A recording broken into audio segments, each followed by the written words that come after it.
Hi guys, welcome back to another tutorial video. So in the following video I will guide you to change a country on Panda. Now if you want to change a country on Panda but you don't know how to do it, then this is the video for you. So simply watch the video till the very end to know about it.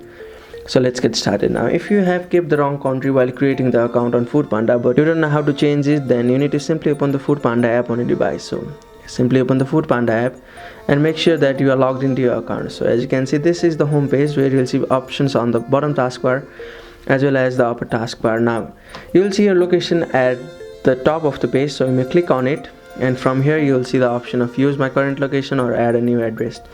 Now if you open the map and if you want to edit your address, you may click on the pen like icon. Now you may move the map or you may simply enter your new address. So you may simply do like this, and you may change your address by simply scrolling and keeping where you are. So you can also click on the option of apply changes. That's only how you can change the address, but you can't simply change your country on the Panda app, because Panda doesn't allow you to change the country with the same account. But what you can do is you can create a new account on a Panda app using a different email, and you may keep the next country or the country which you want to keep on your Panda account. So that's it. That's how you can change a country on Panda. Thank you for watching the video. Please don't forget to like the video and subscribe to our channel. Thank you.